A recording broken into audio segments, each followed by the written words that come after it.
injeksi baku ya, injeksi standar dan sampel. Nah, sebelum kita melakukan injeksi baku, pastikan dulu kolomnya siap untuk diinjek. Ya, kolomnya siap. Dengan cara bagaimana? Lakukan baseline check. Nah, untuk melakukan baseline check yang fungsinya tadi melihat apakah kolom sudah jenuh dan sudah siap untuk diinjeksi, maka kita klik yang ini. Ya, klik method. Kemudian baseline check parameternya di setting dulu, noise-nya diklik, drip-nya juga diklik. Nah, kita settingkan end time-nya 3 saja, 3. Kemudian sambil dicek itu pompanya betul, flow-nya betul 1,5. Nah, panjang gelombangnya betul 254. Betul. Panjang gelombang detektor yang atas 254. Berarti ini udah metode kalian. Ya, sudah berlangsung metode kalian. Nah, ini juga sama. Dripnya juga end time-nya itu di 3 detik. Nah, nanti Ibu jelaskan kenapa di 3. Di 5 boleh Bu, boleh. Di 10 boleh. Di 1 jam boleh ya. Nah, ini udah disettingkan 3 menit.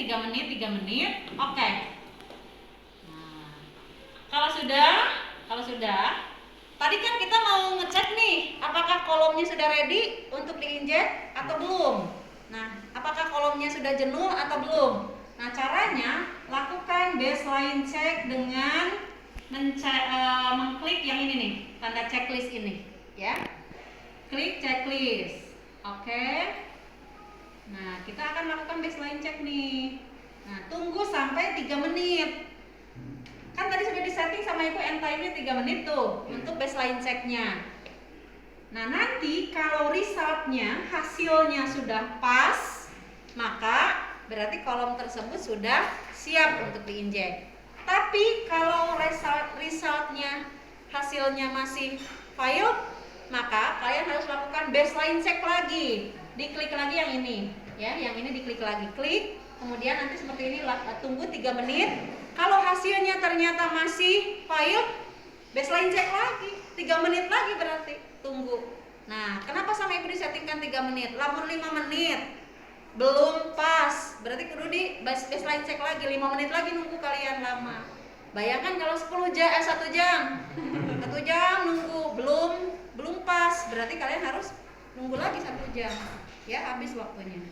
Nah, jadi sama Ibu disettingkan 3 menit. Sebetulnya 2 menit juga mau. Nah, lihat. Tuh, ada peak ya. Ada peak, artinya kolom ini kotor. Masih bukan kotor, mungkin masih ada tadi sisa metanol, dan di metanol itu Allah alam kita tidak tahu apakah metanolnya benar-benar pure atau memang ada pengotor lain dari metanol tersebut gitu ya. Biasanya itu menunjukkan ada peak-peak yang tergambar di sini. Tapi biasanya kalau sudah sudah lurus gitu, nah itu biasanya pas, ya, pas. Jadi kita tunggu sampai 3 menit, baru 1,3 menit. Kerja mah lama 3 menit teh, gitu ya. Iya, tapi kalau kita lagi kerja mah 1 jam juga nggak terasa, betul nggak? Udah bohong gitu. Kalau ini mah ditungguan 3 menit juga lama. Nah, makanya sama Ibu disetting 3 menit 5 menit tapi bisa. Mau 2 menit bisa nggak? Coba aja sama kalian 2 menit, mau nggak? Biasanya mah ada batas minimalnya gitu. Pernah perasaan Ibu juga 2 menit ditolak kalau tidak salah, jadi minimalnya 3 menit ya. Itu untuk baseline check parameter tadi ya. Jadi klik method, baseline check parameternya diklik, kemudian noise dan drip-nya diklik.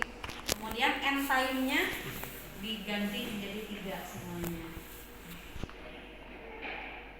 Nah, sambil ini nunggu, maka kita siapkan injektornya. Kita siapkan siri injektornya ya. Ini kalau kelompok A1 dulu atau A2? A1. Nah, sekarang injek A1 dulu. Nanti kalibrasi A2 dulu. Ya, biar adil. Nah, kalau ini untuk ngebilas, ya, siring yang ini untuk ngebilas, siling yang ini untuk injeksi standar atau sampel. Nah ini juga harus dibilas. Mana yang A1? Ini. Nah mana yang ini standar, ini oke, aquabides ya. Dibilas dulu dengan aquabides. Itu sudah pas belum? Udah 3 menit? Belum. Ini dibilas ya. Padat ibu. File. Sudah pas? File. Ya. Kalau file coba diklik, di close. Di close.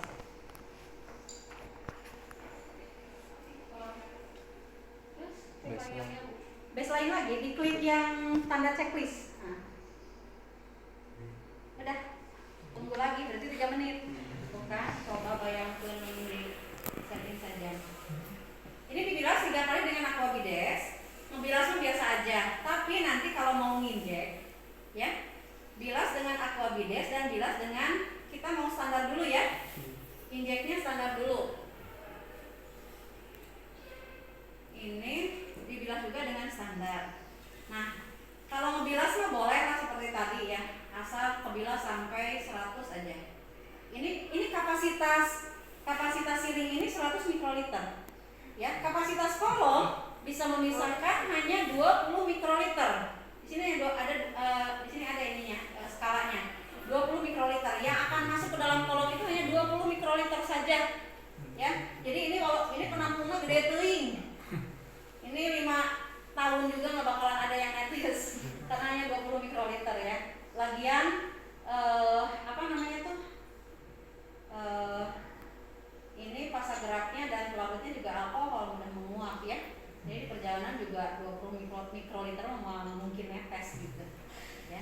Ini dibilas dulu 3 kali juga dengan aquabides dan dengan standarnya. Kemudian, nah ini yang rada memerlukan trik ya, memerlukan trik untuk nyedot. Karena nyedot itu tidak boleh kesedot udara, ya. Jadi harus tidak boleh ada gelembung udara.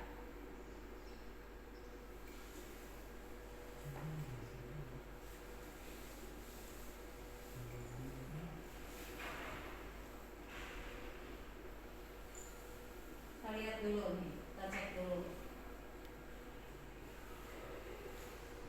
Ada gelembung udara tuh. Lihat. Aman Bu? Aman, bener. Ini ada tuh. Maklum mata. Aman. Tuh aman ya.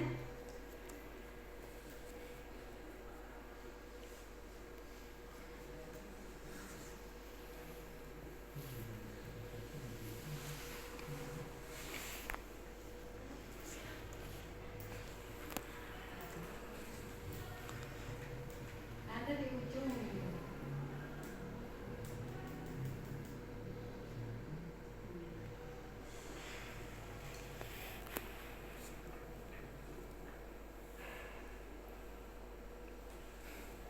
Tuh lihat. Aman nggak aja? Baik. Pas ya. Tasya, aman ya. Aman ya. Insyaallah Ibu. Sok tinggali ibu mah masalahnya matanya sudah 4. Udah ya. Tidak ada gelembung udara sedikit pun yang menempel baik di sininya di logamnya ataupun apalagi ada di sini di lubangnya ya. Nah, karena kita akan menginjeksikan 20 mikroliter, maka kalian bisa saja kalian tanda bataskan dulu di sini sampai 20 mili, keluarkan sampai 20 mikroliter. Kemudian nanti diinjek semua.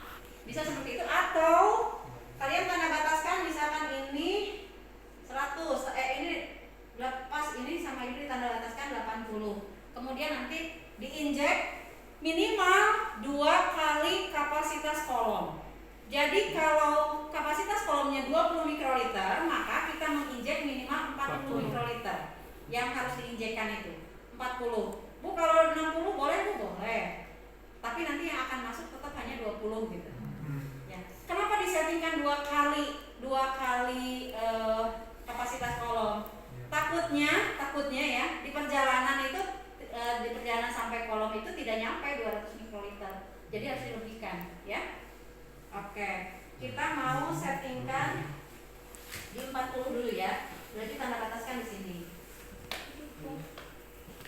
Maaf. Dan tanda bataskan di sini ya. Kita simpan saja. Posisinya simpannya seperti ini. Sudah aman, tinggal injek ya, tinggal injek. Itu yang standar. Sudah pas? Masih Masih file. Ya. Nah, berarti nunggu tuh. Berarti udah 6 menit tanya. Tambah satu lagi 9 menit lah. 9 menit. Tapi biasanya kalau sudah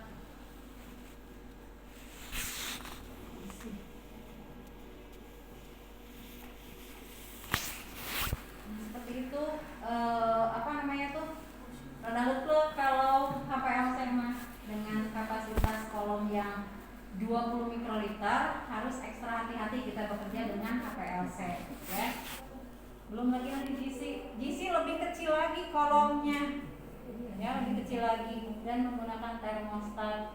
Kemudian injeknya juga di sini di atas, injeknya ya, injektornya di sini di atas. Beda dengan ini, kalau ini injektornya di sini. Nah, di industri Ibu jelaskan tentang isokratik dan gradien. Isokratik itu tidak butuh setting perubahan tekanan di setiap bagian. Ya, itu isokratik. Jadi kalau isokratik sama di seluruh bagian. Tekanan pompanya tetap segitu di seluruh waktu analisis. Kalau gradien itu namanya juga gradien, berarti ada perubahan tekanan dan suhu biasanya. Tapi suhu tidak terlalu berpengaruh di HPLC. Tekanan, yang paling utama tekanan. Nah, kalau gradien, misal gini ya, ini kosa geraknya metanol air dengan perbandingan 1:1.